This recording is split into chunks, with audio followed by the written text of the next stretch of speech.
Guys welcome back to my channel SK guidance में। तो finally से वीडियो बात करूँगा क्लास 10 11 के स्टूडेंट के लिए जो मैथमेटिक्स का ये फाइनली जो एग्जाम हुआ अभी जस्ट, तो मैं उसको फुल सोल्यूशन कराऊंगा, क्वेश्चन का पैटर्न बताऊंगा, किस तरीके से क्वेश्चन पूछा जा रहा है। तो इससे पहले अभी तक आपने वीडियो को नहीं देखा, यानी कि जो मैंने फिजिक्स केमिस्ट्री और हिंदी का मैंने अपलोड कर दिया जो अभी रिसेंट एग्जाम हुआ है, तो उसको भी चेकआउट कर ले अपने यूट्यूब चैनल के गाइडेंस में। और ज़्यादा से ज़्यादा इस वीडियो को शेयर करें और चैनल को सब्सक्राइब नहीं किया तो चैनल को सब्सक्राइब जरूर कर ले और वीडियो को एंड तक विजिट जरूर करना, क्योंकि मैं इसमें कुछ सोल्यूशन के साथ साथ कुछ ट्रिक भी बताऊंगा कैसे क्वेश्चन को करते हैं इजीली। ठीक है, तो आई होप क्लियर होगा। चलिए स्टार्ट करते हैं। देखिए टाइम की बात करें, टाइम यहाँ पे 3 घंटे मिलते हैं। अगर सब्जेक्ट की बात करते हैं, सब्जेक्ट आपका जैसा कि यहाँ पे मेंशन है, यहाँ पे टाइमिंग मार्क्स की बात करते हैं, यहाँ पे 100 मार्क्स का है। देखिए हम टाइम ना करवाते हुए जल्दी क्वेश्चन पे आते हैं। तो फर्स्ट क्वेश्चन कह रहा है कि देखिए NCR आप जानते होंगे, यहाँ पे हम यहाँ पे लिख देते हैं फॉर्मूला क्या होता है। NCR जो होता है n फैक्टोरियल अपॉन में r फैक्टोरियल और n माइनस का r फैक्टोरियल, ये फॉर्मूला होता है। इसी तरीके से NPR का फॉर्मूला क्या होता है। NPR का फॉर्मूला जो होता है n फैक्टोरियल अपॉन में n माइनस का r फैक्टोरियल होता है। ये किसका फैक्टोरियल होता है, ये NCR का फैक्टोरियल होता है और NPR का। तो NCR का जो फॉर्मूला होता है वो n फैक्टोरियल अपॉन में r फैक्टोरियल और n माइनस का r फैक्टोरियल होता है। इसी तरह से NPR क्या होता है, n फैक्टोरियल अपॉन में n माइनस का r फैक्टोरियल होता है। तो ये दो फॉर्मूला आप याद रखिए। चलिए आगे देखते हैं। तो देखिए कह रहा है कि NC12 इक्वल टू NC8 हो तो n का मान क्या होगा। जब भी इस टाइप का क्वेश्चन आए कि अगर कहा जाए कि अगर यहाँ पे देखिए यहाँ पे n की वैल्यू क्या है, दोनों में सेम है। जब इस तरीके से क्वेश्चन अगर आए कि अगर मान लो सपोज NC10 हमने मान लिया, इसी तरीके से अगर कह रहा है कि NC8 है, तो हम जानते हैं कि जब ये वैल्यू सेम होती है तो इनका जो योग होता है वो इसके बराबर होता है, यानी कि n इक्वल टू 10 प्लस का 8 यानी कि 18 हो जाएगा। तो इसी तरीके से यहाँ पे अगर करेंगे तो क्या हो जाएगा, NC यानी कि इसको जब ऐड करेंगे तो n इक्वल टू क्या हो जाएगा, 12 प्लस का 8 हो जाएगा, यानी कि 20 हो जाएगा। यानी ऑप्शन नंबर ए राइट होगा। आई होप ये क्लियर हुआ होगा। आगे क्वेश्चन कह रहा है कि बिंदु को दिया है, यानी कि कोई पॉइंट दिया है 3,4,5 है, तो कह रहा है कि YZ तल से दूरी क्या होगी। अच्छा YZ तल से दूरी पूछ रहा है ना, जब YZ तल से दूरी पूछ रहे हैं। अच्छा देखिए YZ ना, अच्छा YZ यानी कि Y की वैल्यू और Z की वैल्यू हम क्या मान लेंगे, 0 मान लेंगे। जब ये वैल्यू 0 ये वैल्यू 0, इनके बीच की दूरी निकाल लेंगे तो 3 हो जाएगा, यानी कि ऑप्शन नंबर ए राइट होगा। आगे क्वेश्चन कह रहा है कि यदि x लेस देन 5 हो तो इसकी वैल्यू क्या होगी। देखिए जब भी इस टाइप क्वेश्चन है, अगर कह रहा है कि x लेस देन 5 है, इसका मतलब क्या है, x की वैल्यू जो है 5 से छोटी हो सकती है, बड़ी कभी नहीं होगी। तो इसको हम किस फॉर्म में बोल सकते हैं।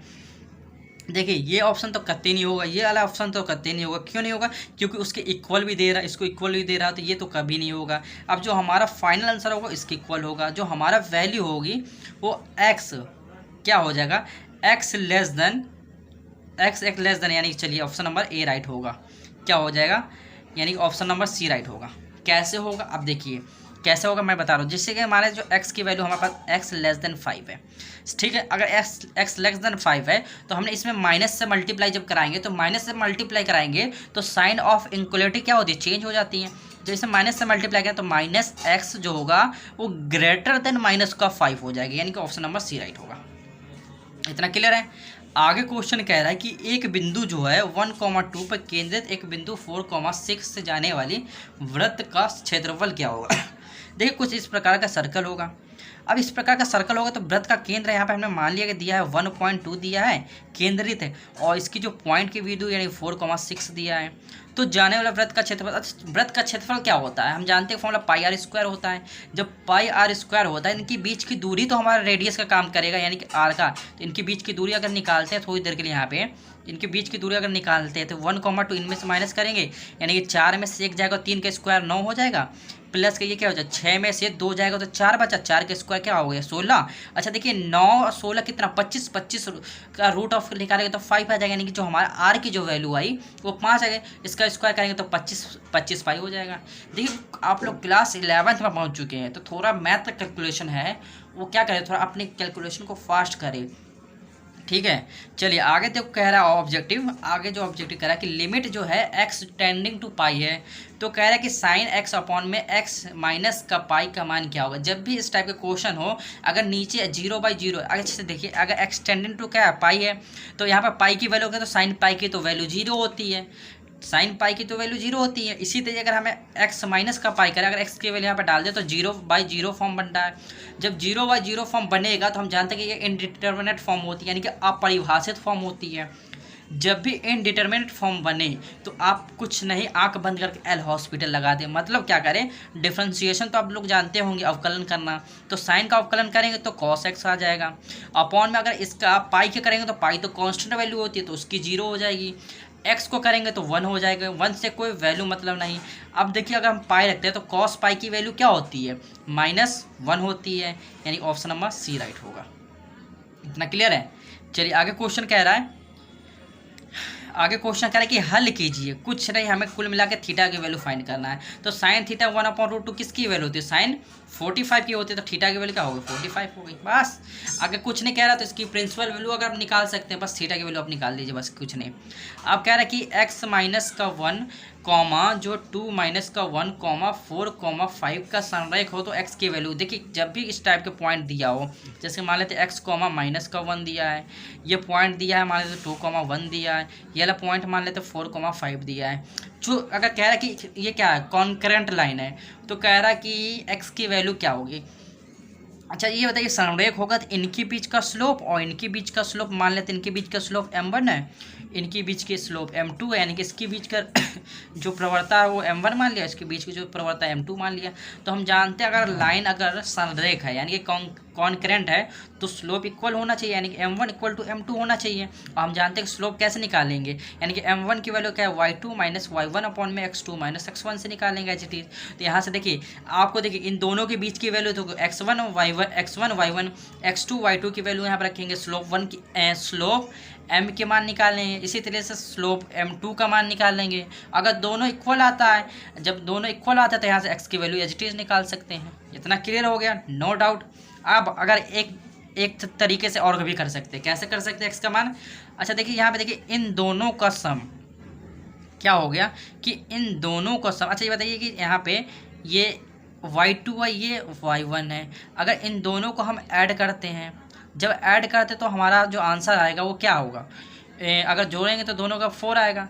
अब 4 में जब हम 2 से डिवाइड करेंगे, यानी कि फॉर्मूला जानते हैं, यानी कि x1 प्लस का x2 अपॉन 2 मिड पॉइंट का, और इसी तरह y1 प्लस का y2 अपॉन 2 हो गया। तो मिड पॉइंट का भी फॉर्मूला लगा के आप एडजस्ट कर सकते हैं इजीली, सिंपल वे में। तो आई होप ये क्लियर हुआ होगा। तो वीडियो समझ में आ रही हो तो ज़्यादा से ज़्यादा लाइक करें, चैनल को सब्सक्राइब जरूर करना। चलिए आगे क्वेश्चन क्या आ रहा है कि बिंदु को दिया है 3, -5 की रेखा जो दिया है वो 3x माइनस का 4y माइनस का 26 इक्वल टू 0 से दूरी क्या होगी। कुछ नहीं, हमें दूरी फाइंड करते हैं। दूरी का फॉर्मूला क्या था, डी इक्वल टू क्या, रूट ऑफ, फॉर्मूला क्या था दूरी का फॉर्मूला क्या था, रूट ऑफ इसके फॉर्मूला क्या था, इसकी वैल्यू डालेंगे, इसकी वैल्यू डालेंगे, कुछ नहीं आ रहा फॉर्मूला का, रूट ऑफ फॉर्मूला इस टाइप कुछ होता है, ठीक है। तो डोंट वरी, आप लोग कर सकते हैं, मान सकते हैं। आगे क्वेश्चन क्या रहा है कि मान ज्ञात कीजिए, कुछ नहीं, इसकी वैल्यू फाइंड करना। तो क्या करेंगे, साइन, अच्छा साइन क्या 31 पाई अपॉन 3 है, तो इसको हम किस तरीके से ब्रेक कर सकते हैं। साइन इसको हम क्या लिख सकते हैं, यानी कि इसको किस पाई 10 पाई प्लस का π/3 लिख सकते हैं। कैसे, अगर एलसीएम लेंगे तो यहाँ पर 30 पाई प्लस 1 31 है। एक काम करते हैं, देखिए हम यहाँ पे जानते हैं कि जितने हमारे पास ऑड पाई होते हैं वो यहाँ पे होता है, जितने इवन पाई होता है वो यहाँ पे आता है। अच्छा जितने इवन पाई होते हैं यहाँ पे आता है, तो हम उसमें कुछ ऐड कर रहे हैं, मतलब देखिए कुछ जोड़ रहे हैं। इसका मतलब हम फर्स्ट में गए, जब फर्स्ट में गए तो साइन की वैल्यू ऑल ओवर जितनी वैल्यू होती है वो फर्स्ट क्वाड्रेंट में क्या होती है, धनात्मक होती है। जब फर्स्ट क्वाड्रेंट तो धनात्मक होती है तो साइन π/3 का मतलब क्या होगा, साइन 60 का मान।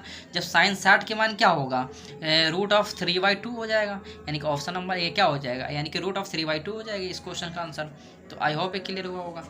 चलिए आगे क्वेश्चन देखते हैं। तो क्वेश्चन कह रहा है कि 5 plus root of 2 iota by 2 upon में क्या 5 माइनस का रूट 2 आयोटा को हमें a प्लस IV के फॉर्म में लिखना है। कुछ नहीं करना है, इसको पहले कॉन्जुगेट कर दें और जो फाइनल आएगा उसको a प्लस IV के फॉर्म में लिख देंगे, बस 2 मार्क्स इजी मिल जाएगा।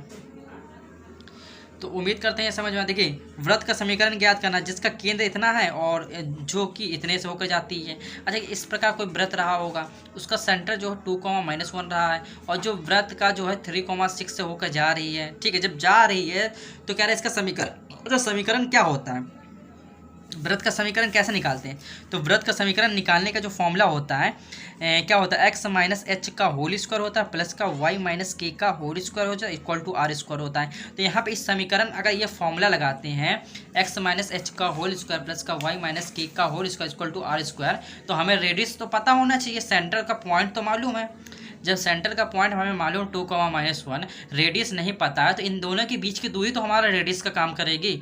इन दोनों के बीच की दूरी जब हमारा रेडियस का काम करेगा तो हम रेडियस इन दोनों के बीच की दूरी लगाएंगे। दूरी का सूत्र हम जानते हैं कि रूट ऑफ x2 - x1 का होल स्क्वायर प्लस का y2 - y1 का होल स्क्वायर होता है। तो यहाँ से रेडियस निकालेंगे और यहाँ पे इस फॉर्मूला पे पुट करेंगे और यहाँ से हमारा इक्वेशन आ जाएगा। ठीक है, आई होप ये क्लियर हुआ होगा। चलिए आगे क्वेश्चन देखते हैं। तो आगे क्वेश्चन देखिए, तो कह रहा है कि एफ एक्स जो कोई वैल्यू दिया 1/1 माइनस एक्स स्क्वायर, कह रहा है कि प्रांत और परिसर क्या होगा, डोमेन और रेंज फाइंड करना। देखिए जब भी इस टाइप की इक्वेशन दिया हुआ इसका बोलेगा कि डोमेन क्या होगा, रेंज क्या होगा, तो कुछ ना करना, क्या होगा एफ एक्स इक्वल टू क्या होगा 1/1 माइनस का एक्स स्क्वायर है, इसका डोमेन फाइंड करना। तो इसकी वैल्यू क्या नहीं हो सकती, इसकी वैल्यू जो होगी 1 नहीं हो सकती, यानी कि 1 x is not equal to क्या होगा +-1। बट अगर हम माइनस का भी लेंगे तो भी हमारे पास 0 हो जाएगा, अगर प्लस का भी लेते तो भी 0 हो जाएगा। तो x is not equal to +-1 होना चाहिए। तो हम जानते हैं कि 1 माइनस एक्स स्क्वायर क्या होगा, ग्रेटर देन इक्वल टू 0 होगा। जब 1 minus x square greater than equal to 0 होगा तो हम जानते हैं कि इसको क्या लिख सकते हैं, माइनस को अगर इसको हम माइनस से मल्टीप्लाई करें तो साइन ऑफ इक्वलिटी चेंज हो जाएगी, यानी एक्स स्क्वायर माइनस का 1 लेस देन इक्वल टू 0 हो जाएगी। यानी कि यहाँ पे ए स्क्वायर माइनस बी स्क्वायर का फॉर्मूला लगा दे तो x प्लस का 1 हो जाएगा और x माइनस का 1 हो जाएगा और लेस देन इक्वल टू 0। अच्छा यहाँ पे इसको अगर देखिए, अगर हम यहाँ पे अगर नंबर लाइन बनाए थोड़ी देर के लिए, तो यहाँ पे माइनस इन्फिनिटी और यहाँ पे प्लस इन्फिनिटी है, इसके भी अच्छा ये वैल्यू जो होगी हमारा कौन सी क्रिटिकल पॉइंट पे ये वैल्यू हमारा 0 होगा, तो -1 पे। ठीक, ये वैल्यू किस क्रिटिकल पॉइंट पे 0 होगी, 1 पे 0 होगी। अब हमारा क्या चाहिए आंसर, लेस देन चाहिए, यानी कि माइनस वाला चाहिए। चलिए हम जानते हैं कि ये प्लस माइनस प्लस होगा, यानी कि लेस देन चाहिए, यानी कि जो हमारा इसका रेंज हो जाएगा -1 से +1 और क्या होगा ओपन इंटरवल, तो x बिलोंग्स टू -1 से +1 हो जाएगा। तो आई होप ये क्लियर हुआ होगा। तो सोल्यूशन देख ले, देखिए इसका परिसर हमने बता दिया क्या, x बिलोंग्स टू -1 से +1 हो जाएगा और इसका क्या हो जाएगा, प्रांत क्या हो जाएगा, x is not equal to क्या होना चाहिए +-1 होना चाहिए। बस ये आपका प्रांत हो जाएगा, ये आपका परिसर हो गया। आई होप ये क्लियर हुआ होगा। तो उम्मीद करते हैं समझ में आपको आया होगा। अब देखिए मैं वीडियो तो पूरा क्वेश्चन सोल्यूशन कराना चाहता हूँ, लेकिन देखिए टाइम मेरे पास ज़्यादा नहीं है, लिमिटेड टाइम है। तो उम्मीद करते हैं आपको ये जितना मैंने क्वेश्चन कराया है आपको समझ में आया होगा। तो आई होप ये क्लियर हुआ होगा। जब तक आगे आप लोग कमेंट करके बताएं, और क्वेश्चन पेपर आप लोग को और इसी तरीके से चाहिए आगे का नेक्स्ट सब्जेक्ट का और इम्पॉर्टेंट क्वेश्चन चाहिए class 11th 12th 10th 9th जितने भी, और आप इन 4 क्लास में यानी कि 9th 10th 11th और 12th, देखिए इन 4 क्लास में मैं अभी कुछ दिनों बाद मैं क्या करूँगा कि 12th के बच्चों के लिए और 10th के बच्चों के लिए मैं एक लाइव क्लास स्टार्ट करूँगा, जो कि मैथ और फिजिक्स के लिए। ठीक है, तो अभी क्या कर रहा हूँ कि मैं सोच रहा हूँ कि 11th के स्टूडेंट के लिए जितने भी क्वेश्चन पेपर मैं ऑल ओवर सॉल्यूशन करा दूँ और कुछ इंपॉर्टेंट क्वेश्चन को प्रोवाइड करा दूँ आपके लिए। तो उम्मीद करते हैं जल्दी आप क्वेश्चन पेपर को देख ले और वीडियो को एंड करते हैं, क्योंकि वीडियो बहुत लॉन्ग हो रहा है। ठीक है, तो मैं उम्मीद करता हूँ कि 15 मिनट में वीडियो बन जाए। तो उम्मीद करते हैं ये समझो। देखिए जब तक वीडियो को लाइक कर ले, चैनल को सब्सक्राइब जरूर कर ले और चैनल को सब्सक्राइब करके रखे रहें कि नोटिफिकेशन जब भी वीडियो को डाले तो एज इट इज़ आ जाए आपको। देखिए ये क्वेश्चन मैंने ऑलरेडी करा दिया है और इसको वेरी IMP क्वेश्चन मैंने बोला था आपको, जो आएगा ही कन्फर्म। तो आई होप ये क्लियर होगा। चलिए वीडियो को एंड करते हैं।